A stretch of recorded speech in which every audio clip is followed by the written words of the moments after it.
Hai sahabat SDA, sebelum menonton, jangan lupa follow Instagram serta Twitter Dirjen SDA dan subscribe juga channel YouTube kita ya.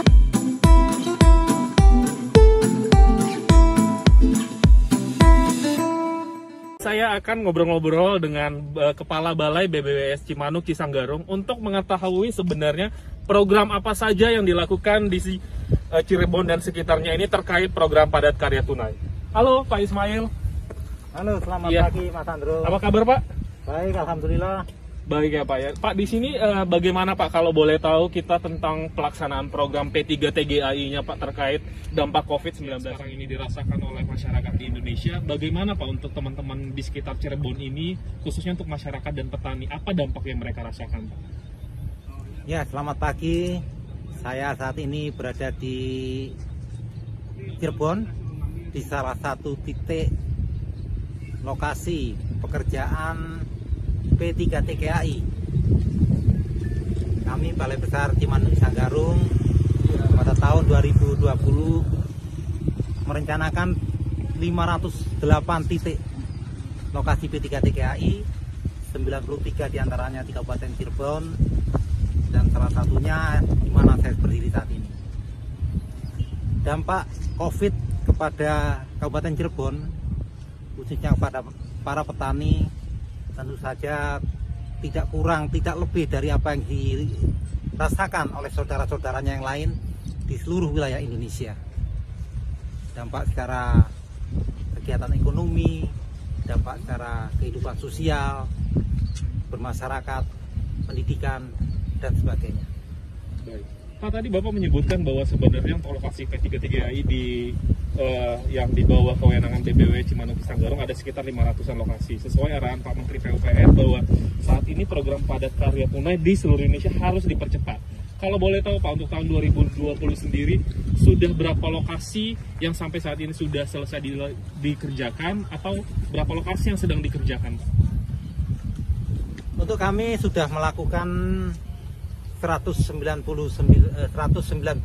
titik sudah kami lakukan dari rencana 287 titik di tahap awal, dan P3 TGAI yang kami lakukan sudah menyerap kurang lebih 2.800 tenaga kerja, baik itu dari petani penggarap sawahnya masing-masing maupun tenaga kerja yang terdampak oleh COVID-19. Dari yang sudah kami lakukan itu, alhamdulillah kami percepat, dan saat ini progresnya kurang lebih sudah menyerap sekitar 60% dari total anggaran yang disediakan pada kami. Dan untuk dapat menyelesaikan 508 titik, tentu saja kami akan ada beberapa hal yang kami lakukan untuk menyerap anggaran berikutnya. Jadi memang kami disediakan bertahap. Tahap pertama 287 titik yang sedang berjalan ini, dan yang berikutnya sisanya. Baik. Dalam pelaksanaan proses P3 TGAI-nya sendiri Pak, sebenarnya dari BBW Cimanuk Cisanggarung siapa saja yang dilibatkan Pak? Maksud saya, siapa saja yang boleh terlibat sebagai tenaga kerjanya dan bagaimana sistem pembayaran upah ke tenaga kerjanya? Kami melakukan P3 TGAI ini tentu saja disesuaikan situasinya.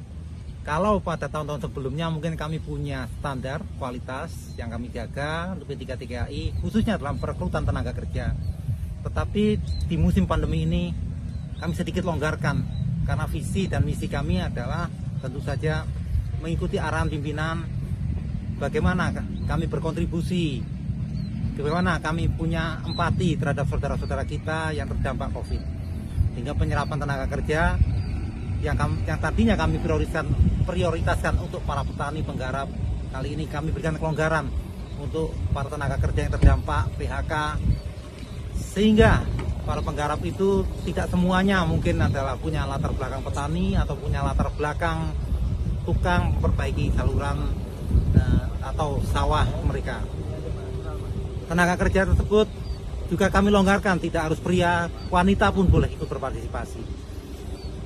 Kami memang mendapatkan lokasi-lokasi itu dari usulan, tetapi kemudian kami evaluasi, kami sesuaikan bagaimana sehingga bisa digarap dengan cepat dan memberikan kontribusi yang lebih cepat bagi pertumbuhan ekonomi nasional. Baik, Pak, ini masih terkait dengan tenaga kerja untuk pelaksanaan P3 TGAI. Selaras dengan program isu gender yang menjadi fokus Kementerian PUPR. Apakah di lokasi P3 TGAI yang di bawah naungan BBW Cimanuk Cisanggarung melibatkan tenaga kerja perempuan, Pak? Dan apa alasan, kalau misalnya ada, apa alasan dan ada kriteria khusus nggak, Pak, yang harus mereka penuhi supaya bisa tergabung? Sebenarnya kami sangat berharap lebih banyak tenaga wanita yang terlibat, karena secara psikologis wanita itu lebih teliti ya. Jadi P3 TGAI ini tidak hanya berbicara soal pekerjaan fisik di lapangan, tapi kita harus tertib administrasi. Kadang kendala-kendala kita tertib administrasi itu dihadapkan pada tenaga kerja yang hadir adalah yang biasa bekerja di lapangan. Namun yang sejauh ini memang belum maksimal, kami buka peluang itu belum maksimal, tapi setidaknya sudah ada 20, paling nggak ada 20 tenaga wanita yang sudah terlibat dari sekian ratus tenaga pria. Tenaga wanita itu pun partisipasinya hanya membantu, kalau dalam biasanya kita kenal baik connect lah, tenaga langsir membawa material disampaikan kepada tukang yang bekerja. Itu yang dapat kami sampaikan.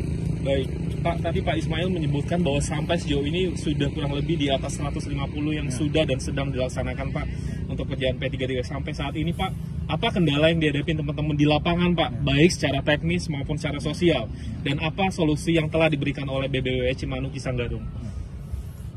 Saya sampaikan bahwa kami pada tahun ini memberikan kelonggaran sebagai bentuk empati kami terhadap saudara-saudara kita yang menjadi korban, katakanlah PHK atau bekerja paruh waktu dan sebagainya. Sehingga kelonggaran itu yang kami maksud adalah tidak harus yang menguasai teknis lapangan untuk berpartisipasi dalam P3 TGAI. Banyak tenaga kerja yang terlibat di P3 TGAI tahun ini berasal dari tenaga-tenaga yang tidak berpengalaman sama sekali di bidang teknik sipil maupun di dalam pertukangan. Sehingga ini menjadi satu tantangan bagi kami, bagaimana memberikan pengetahuan terlebih dahulu sehingga mereka langsung cepat berpartisipasi, langsung ikut dengan teman-temannya yang sudah bisa langsung bekerja di lapangan. Ya, ini kendala-kendala ini agak lama memang, tapi kami lakukan. Kami dengan penuh kesabaran kami perkuat pendampingnya, kami perkuat pengetahuan teknisnya, pengetahuan tukangnya, sehingga cepat membaur. Yang tenaga-tenaga yang tidak punya pengalaman langsung membaur, bisa berpartisipasi langsung di lapangan. Baik, Pak, dalam pelaksanaan proses P3 ini, Pak, selain para petani dan masyarakat, Pak, mungkin ada pihak-pihak lain, Pak, yang dilibatkan untuk bekerjasama, Pak, boleh disebutkan, dan apa saja bentuk kontribusi mereka, Pak, dalam pelaksanaannya? Pihak-pihak di luar sejauh ini memang kami terbatas ya, kami ingin kami melibatkan banyak pihak ya untuk lebih berpartisipasi, tapi karena keterbatasan situasi iklim pandemi ini kami membatasi keterlibatan semua. Jadi hubungannya tetap dari BBWS, P3A, dan para petani atau para penggarap saluran itu. Baik, satu pesan semangat, Pak, buat teman-teman se-Indonesia yang sedang melaksanakan program P3 TGAI, apa nih, Pak, yang bisa disampaikan supaya mereka tetap semangat berjuang, juga tetap mematuhi protokol kesehatan COVID-19? Kepada seluruh aktor P3 TGAI di seluruh Indonesia yang sama seperti kami sedang melakukan, mari kita tetap semangat melaksanakannya, karena bagaimanapun program inilah yang satu-satunya yang bisa menyentuh langsung kepada masyarakat. Ini yang kita miliki sebagai bentuk kontribusi kita kepada Indonesia melalui pembangunan infrastruktur, meningkatkan ekonomi Indonesia. Nah, itu tadi ngobrol-ngobrol kita dengan Bapak Ismail, Kepala BBW Cimanuk Cisanggarung, terkait program P3 TGAI yang dilaksanakan di sini untuk membantu teman-teman dan masyarakat yang terdampak COVID-19. Semoga program ini benar-benar bisa membantu teman-teman agar bisa tetap hidup, dan jangan lupa untuk selalu berjuang dan menerapkan protokol kesehatan. Sampai ketemu di vlog berikutnya.